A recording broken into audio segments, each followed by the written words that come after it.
You know, this is, excuse me, a damn fine cup of coffee. I've had, I can't tell you how many cups of coffee in my life, and this is one of the best.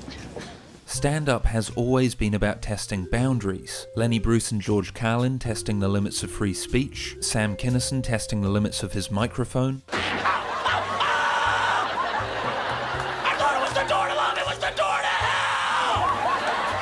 Maria Bamford testing the limits of her vocal cords,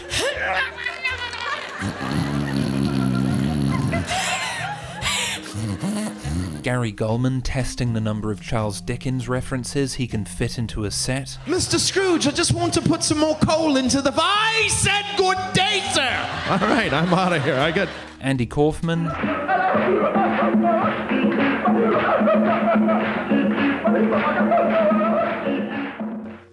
Testing.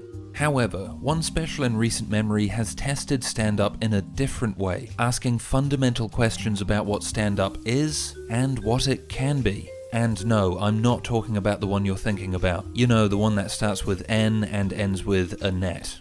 I'm talking about Drew Michael's 2018 special. This special is kind of insane, stripping away everything we assume is essential about stand-up to leave us with... I'm not too sure. So in this video we'll look at why this special is such a game changer and its potential impact on the comedy world.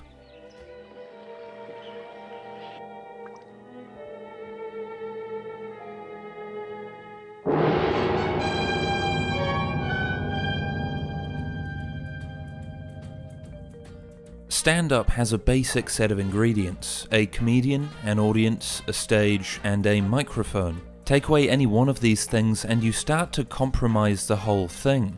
Take all of them away and you start to wonder what you're watching at all. Albert, back to the room, I'll keep going. Oh, I have it. I keep on. Bicep loose.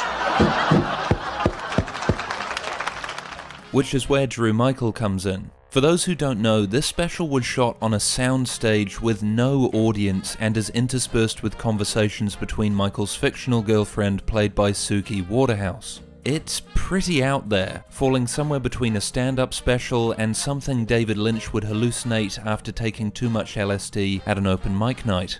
But am I right in thinking that that's at least in the right area? No. Firstly, not every comedian could do this. Can you imagine Jerry Seinfeld with no audience performing his observational musings directly into the camera? It'd be an existential nightmare. The only other comedian in my mind who could do something like this is Jerrod Carmichael, which is fitting seeing as he directed it. This shows Carmichael using techniques he's been honing since Love at the Store and, more importantly, 8. Both these specials are intimate, even uncomfortable experiences. Carmichael delivers entire jokes in a single shot, and there are moments when he talks directly to the camera. I've made another video about this, but the idea is that Carmichael made these specials specifically with the viewer in mind. He wasn't so much concerned about recording a great set as he was in creating a unique experience for the viewer at home. In this special, Carmichael takes these techniques and turns them up to 11. One louder. Why don't you just make 10 louder and make 10 be the top number and make that a little louder? These go to 11. Even though he's not the one performing, Carmichael's fingerprints are all over this. You definitely came up with an interesting way to capture his thoughts. Did you, at any point, did you go like, oh boy, I wish I'd saved this for myself? Yeah. Yeah. Yeah. No, yeah, immediately. When I had the idea and I was like, I really like the idea of it. Yeah. Okay, we're gonna start talking about the experience of watching this special, so it's time for the obligatory music change and montage of Aaron Paul losing his mind going go-karting. This is an intense, claustrophobic experience. Watching this special reminded me of that film where Ryan Reynolds is stuck in a coffin for 90 minutes. And that other film where Scarlett Johansson eats Scottish men in her basement. I felt like I was struggling for air. Michael performs in a void that feels like a waiting room for purgatory. There is no audience or atmosphere. Instead, he paces like a caged animal, delivering his material into the air or directly down the camera lens. Where most specials want you to feel comfortable, Michael revels in the opposite. In fact, for something that has at least been labelled comedy, it's surprising how often this special is purposefully unfunny.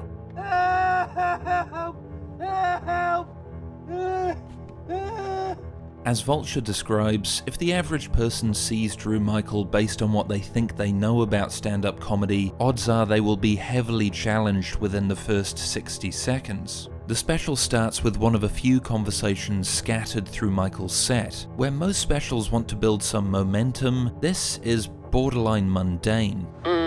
Like 1 a.m. max. 1 a.m.? Yeah. After that, what happens? You get cranky? Yeah, I can't be around people anymore.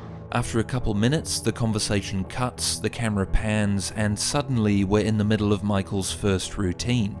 I can do like the first part of a relationship. That's the thing, is like when you get older, you kind of like... The camera doesn't even frame Michael correctly. It's jarring, uncomfortable, and never really lets up. If you hadn't guessed, I've never seen a special presented anything like this. Normally, the way you film stand-up is limited. You're filming a live performance after all, working around a stage and an audience. You can only capture the comedian from certain angles and do a set number of things. In a Void, Michael can do anything he wants and present jokes in ways that simply aren't possible in a live recording. Some of the shots are just of his mouth. Sometimes it's just like the finding back of his head. Yeah, just finding, you know, ways to capture it. Carmichael employs a range of cinematic techniques to intensify Michael's material. A bit about hearing loss is brilliantly inventive. The volume cuts out as the camera wraps tightly around Michael's head. Another shot focuses on Michael's mouth, as if replicating his experience trying to read someone's lips. It's annoying. You get like one what per friendship. That's the limit. After that, they move on. They're like, we're gonna hang out with this dude who can hear. A final shot takes us even further. The volume muffles and subtitles appear, giving us an audible snapshot of Michael's experience. Oh, come on, dude, it sucks. Ruins the movie. The sound design also heightens the material. Some material is repeated, other parts looped. A gunshot, followed by the repetition of Michael's body slipping down a water slide, gives a routine a visceral impact. Then there are these weird distortions interrupting his performance. Just before Michael segues into a routine about suicide, there are these jarring cuts and static sounds, as if we're venturing into a darker part of his brain. I would think about suicide a lot. Suki also reappears, and not just in the long-form conversations that break up the special. She reappears in flickers and fragments like a phantom inside Michael's head, sometimes just for a split second, other times for a stray line of dialogue. Here, Michael pauses his whole routine, as if to replay part of a conversation in his head. Oh yeah? And the second time you see someone, do you move in together? No, the second time, we go to couples therapy. I was apprehensive these tricks would devolve into cheap gimmickry, but I was surprised how much they added to the material, blurring the line between comedy routine and fractured internal monologue. Like, I never have a thought, and I'm like, wait, one more time? It's just there. Like, I know the thought. All day. My favourite example is when Michael is talking about having herpes. I got herpes a little while ago. Who gives a shit? In this shot, which lasts over 10 minutes, Michael starts in the background, pacing in and out of frame. As the routine continues, the material becomes intense, Michael going on an Oedipal-style tangent in disturbing depth. I guess where all that Freudian shit comes from, because it's like, yeah, your mom is the best option. Like, on a love level, I know it's weird and gross, we don't do it, but like, wouldn't it be awesome if we did? All the while, he's getting closer to the camera before coming right up to the lens. When the joke ends... Anyway, my point is, I don't think anyone gives a shit about the herpes anymore. It works on two levels. One is us realizing the demented rabbit hole he's just dragged us down. The other is technical. As Michael has gotten closer to the camera, he has also revealed how intense his personality is. The cinematography reflects the point he's trying to make. There's even a subtle lighting change from a soft orange to a cold blue. Stand-up specials have always been about translating the experience of being in the audience, but here Michael is suggesting something else, using cinematic techniques to enhance his material instead of simply record it. It shows what stand-up is capable of if it doesn't limit itself to the stage. More so, if we let go of the idea that every stand-up special has to be filmed in front of a live audience, there is far more room to play. But in doing so, are we breaking the very art form we're trying to improve?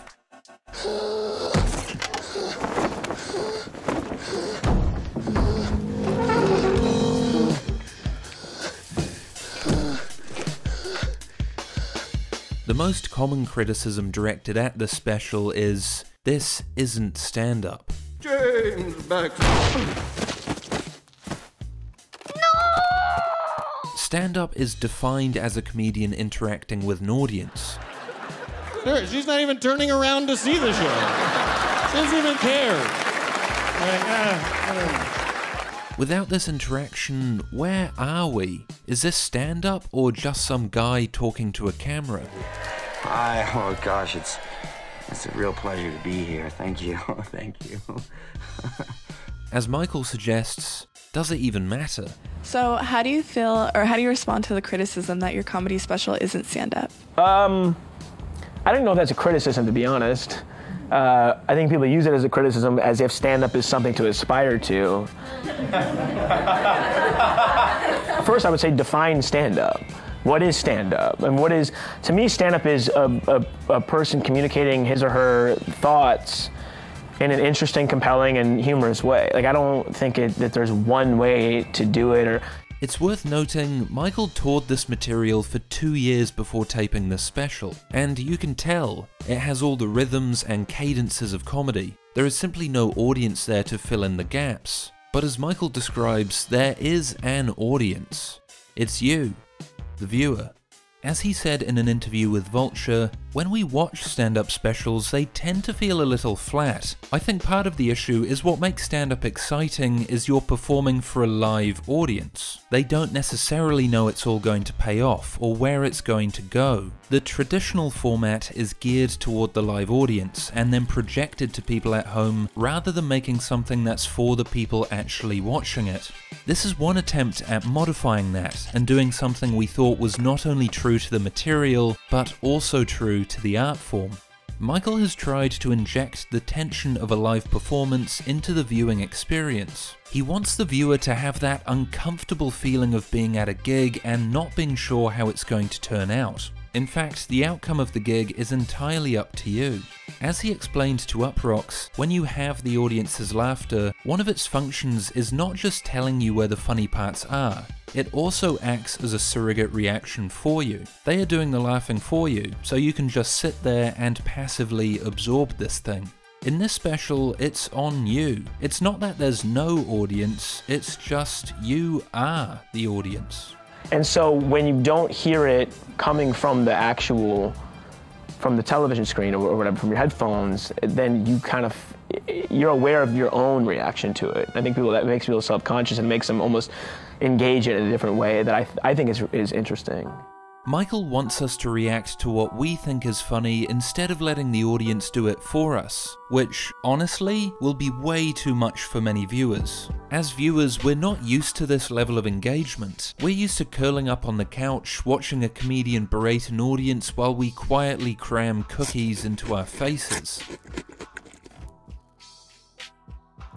Don't tell Monkey. We're not part of the experience. When Michael starts talking to us directly, asking us what we think, it's pretty confronting. And this isn't helped by what is an overwhelming amount of silence. As if the lack of an audience wasn't enough, Michael still leaves the gaps where he would usually get a laugh. You can see this in the first big punchline of the special, where Michael is talking about his grandma's disabilities. And I don't want anything bad to happen to my grandma, but I also don't want to have to say what I just said again. Like, I just said it. You had your chance. Something's got to give here. It might as well be the person who can only eat sweet potatoes. Instead of laughter, we're met with a gaping silence. The tagline, "She had 83 good years. I didn't have that." My point is, I can empathize with my oppressors. Is followed by another big pause. It's almost awkward. You'd think Michael would skim over these silences, but instead he just sits in them, as if he's counting down an imaginary timer in his head. It's worth mentioning just how bloody odd this is. Silence is the enemy of every comedian. It means a joke hasn't worked or the comedian is straight up bombing. And I mean, where does it all go? Huh? You know what I mean?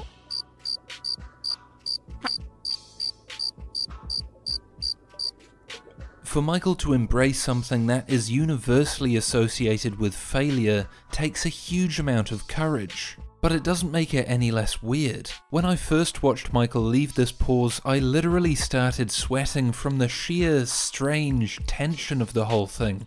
It was like Michael was suddenly looking at me, asking for a response. You talking to me? Then who the hell else are you talking? Talking to me? Michael does this not to lessen the impact of his material, but to emphasize our reaction to it. When he leaves these gaps, you can literally hear your response echoing around the room. Hey, shut up! No, you shut up! No, you shut up! This not only puts the onus on the viewer to respond, but also has the slightly depressing effect of making us realize not only how alone Michael is, but how alone we are too. After all, the times when I did laugh were also the times when I realized I was most alone, sitting on my bed staring at a screen, cackling to myself like some patient in an insane asylum. Snap out of it, Buzz! It was slightly unnerving and kind of brought about a mild existential crisis, but that's not part of the essay. I mean, there's so much laughter that comes from looking around at other people and saying, hey, is that okay to laugh at? Yeah, and it's interesting because, you know, everyone talks about, with this special, everyone talks about like, oh, you didn't have a live audience, and they talk about like how I was alone in the special, like how I was filmed in total isolation. But I think it also, what this does is it highlights the environment and the isolation of the audience. If you feel a tad lonely after watching this special, don't worry, that's kind of the point. This special is about relationships and the facade within them. For one, the relationship we have with the comedians we see on screen, and the technology that shapes so many of our interactions. And more importantly, Michael's relationship with the audience. As he told Vice, on some level, stand-up allowed me to interact with people uninterrupted and be completely validated in a non-threatening way. Once I dismissed the reaction of the audience, they had no access to me, and there's a lot of safety in that. As much as we want to see comedians taking part in a conversation with us, the reality is we are listening to a performance where our responses have already been dialed in. I think people watching something like to think that it's happening in real time, and the art form depends on the illusion that a spontaneous two-way dialogue is being engaged in, when in fact a monologue is being performed, into which usually predictable interruptions from a largely silent second partner, the audience, can usually be incorporated. In this special, we see how false this interaction is. Michael performs and we are his silent partners. We have no control over what Michael says or when he will say it. In fact, the silences Michael leaves show us just how contrived his performance really is. After all, how can this be an interaction if Michael has written our responses for us? Like, I wrote this shit. This whole bravery bit, I wrote it.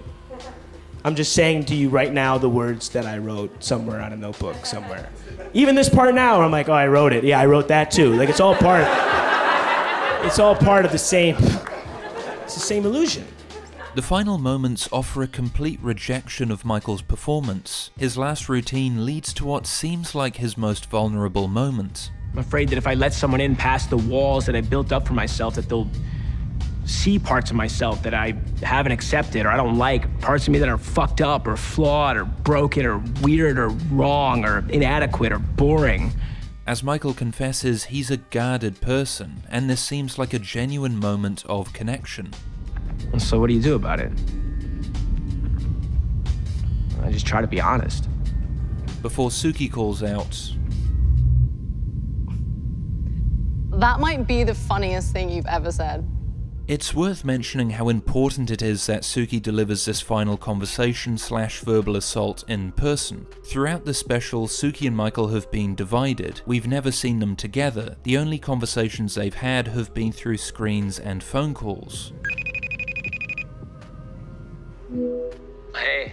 Hey. There's a distance between them, and it's the same distance Michael has with the audience. As he continues, I recognize that when you're speaking on the phone or interacting through technology, it kind of mimics the experience you have on stage, where you're able to explore certain territory without the actual risk of failure and embarrassment. He compares it to something you might call masculinity, where we engage in certain relationships in a way that allows us to maintain some safety. You know when you're too scared to ask someone out in person, so instead you just do it on Facebook? Just me?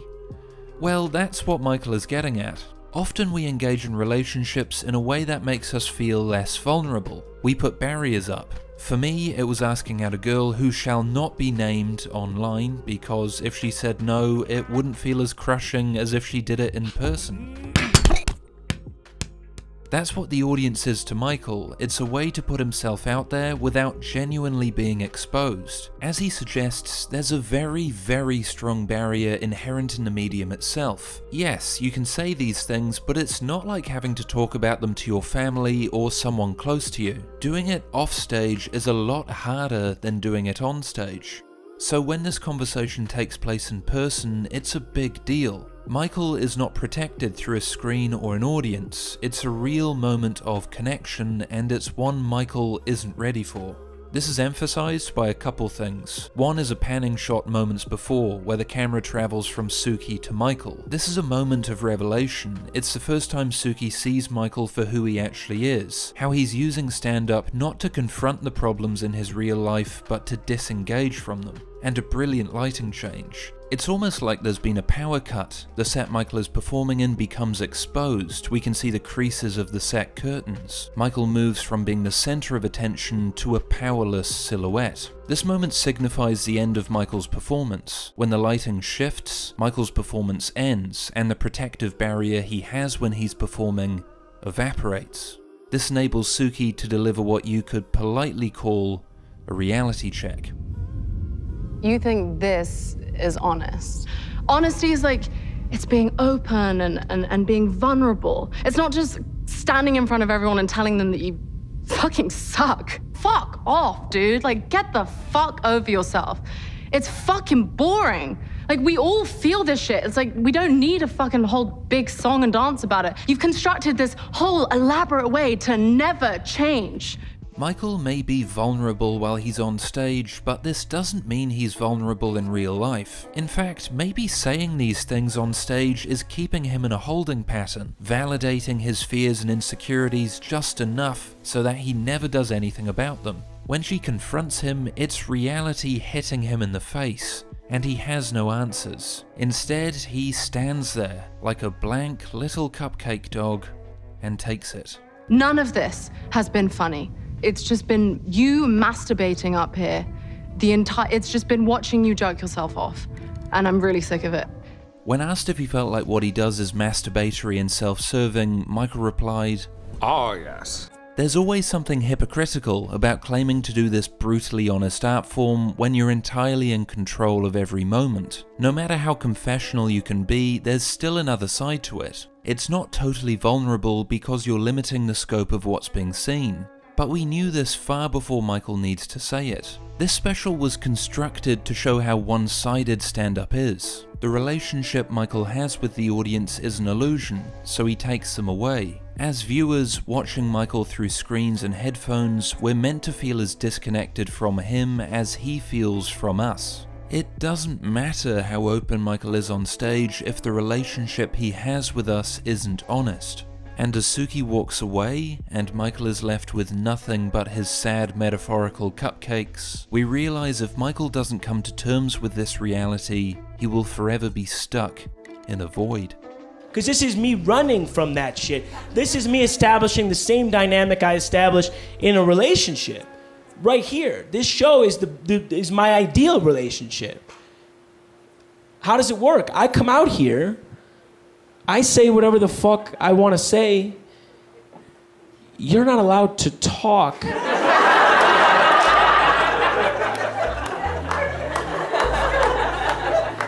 We share an intense moment together, I get what I need, and then I leave.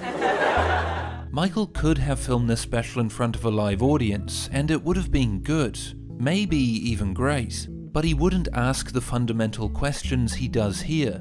What he has made is something I can't quite come to terms with. On one hand, he's expanded what stand-up can be. He's created something cinematic and challenging, capturing not just his material, but a dark corner of his psyche.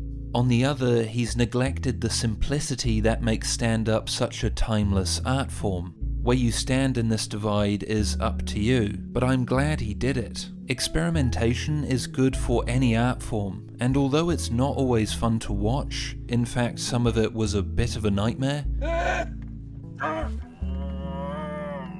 it does make us think deeply about the comedians we see on screen, and the precarious relationship they have with us and the rest of the world.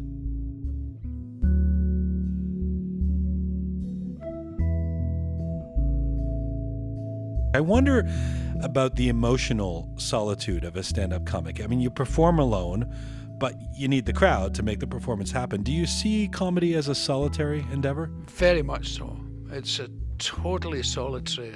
As a matter of fact, you know Barry Humphries, Dame Edna Everage? He plays Dame Edna Everage. He's a great pal of mine. And he said a life-changing thing to me. He said, have you ever had one of those days, he said, you're talking to the press and do an interview. He does a lot more of that than I do. And he said, you're talking to them all day and answering questions and blah-de-blah-de-blah. He says, and then you get to your dressing room and you walk onto the stage in front of 4,000 people and you think, alone at last. Nice, yeah. You know, and I understand that so well, you know.